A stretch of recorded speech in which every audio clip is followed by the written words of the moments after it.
Hey guys, welcome back to another episode. My name is Mobby, and today I want to talk about one of my most favorite Super Nintendo games of all time.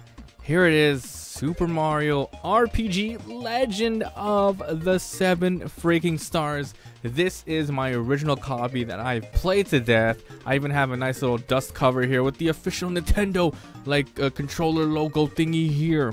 Alright, so it fits on here. Trust me, it's not gonna fall. So pretty much Super Mario RPG is the brainchild of Nintendo and at the time Square. Today, Square Enix, you know, the people who make Final Fantasy. So this game came out in 1996 in both Japan and international. Today you can play it, you know, without having to get the actual Super Nintendo cartridge and the Super Nintendo. You could play it on the Wii U Virtual Console, and lately it came out on the Super NES Mini. Super NES Mini. That's what the S stands for. SNES Mini, which I didn't pick up. I wish I did. You know, it was a little expensive, and I really wanted it just for like a mantelpiece because it looks really cool. So let's talk about why this game is so awesome, why it is my favorite, and hopefully, if you've never seen it before, I can pique your interest of and maybe you can check it out. That's pretty much what I want to do under this. So the story. Typical Mario saves Peach from Bowser. It starts with you going through Bowser's castle, but then it becomes way more complicated when they introduce a ton of original characters. Needless to say, in this game, it's a typical RPG, turn-based combat. You are going to be Mario. You are going to collect tons of other characters to join your party. You have Mallow, who is well, let's just say he's an adopted frog prince. Something like that. We have Geno, who is a star child. He became alive from a doll thanks to the power of one of the superstars. You get Peach, who joins you, and Bowser also joins you. So you have 5 party members, 3 at once. You swap them out all over the place. Let's also talk about the graphics. It is so sick. It has a very claymation kind of feel, but at times it's very silly and serious at the same time, if that makes any sense. Like, they can do so much with Mario and his characters. Mario, it's funny because he doesn't talk throughout the whole thing. Everyone else has dialogue bubbles, but Mario can only talk through like miming. It's freaking hilarious. But then there's a lot of weird enemy designs towards the later of the game that are kind of serious and dark. So take that as you will. It's very like all over the place, and I like that. The audio, classic Mario plus remixes. The audio that you're hearing throughout the whole video right now is all taken straight from the game. I love the soundtrack. I listen to it all the freaking time.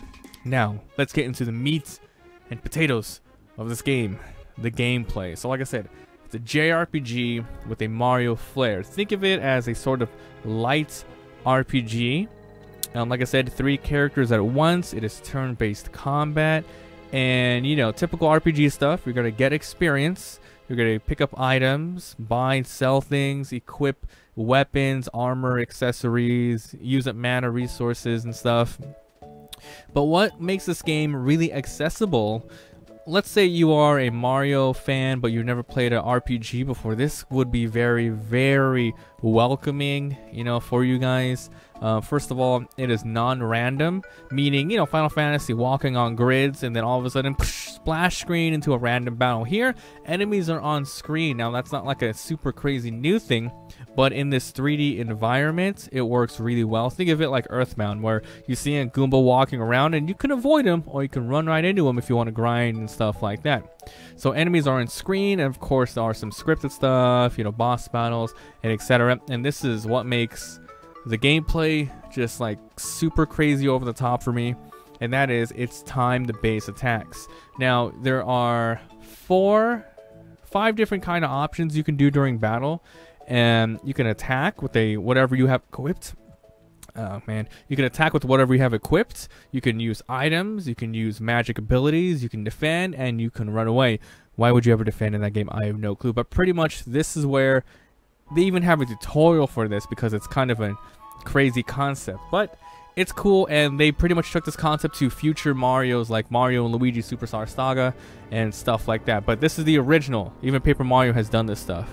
But pretty much when you attack regularly, let's say Mario uses an ability called Jump. you activate it, and then you look at a little animation of Mario jumping, and as soon as he hits an enemy, you have to time your attack by pressing the Y button, and then you do a little bit of extra damage, and it gives you a little 1-up sound to let you know that you got it right. If you miss it, you do less damage. Same thing with regular attacks. If Mario has a punch glove on, if you don't time it, he just does 1 punch. But if you time it correctly, when he throws his fist out right here, that's when you press it, he goes pop, pop, double attack. Same thing with all the other characters. For instance, Peach, frying pan, smack, smack, instead of 1 smack. So it's very, very cool that way. This game has a ton of content, and I recently replayed it, and I 100%ed it. It probably will take you around 20 to 30 hours, even if you're totally new to the game and you do not know where to progress or what to do. It's so good that you probably won't even need to use an online guide or anything like that. The game really takes me back to like my childhood. I remember playing this game on the hooked up Super Nintendo back in my parents' living room. Just, I can smell the Filipino food my mom's cooking, you know, putting the controller down, leaving it on pause to go eat, looking at the screen, make sure no one's turning it off. I remember playing this game on a really, really rainy day. You know, Super Nintendo, it's all wired controllers, so, you know, you had to sit a little close to the television, but I remember there was a window always to my right that I always look at, and I can always see the outside, and there was like a cool tree out there. It's really hard to explain. Like, I'm not explaining it well, but really playing this game just unleashes a lot of nostalgic memories for me, and I hope you guys have some of those memories as well. But this game is very special to me. It definitely encapsulates. It just takes me back every time I look at it, listen to the music, and play it.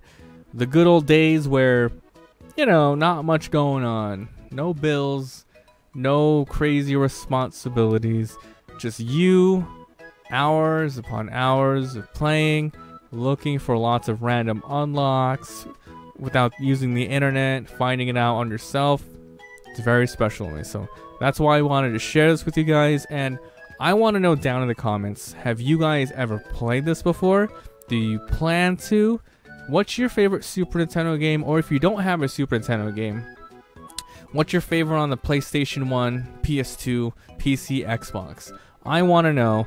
Anyways, guys, thanks for being here. Thanks for watching. And I'll see you guys next time.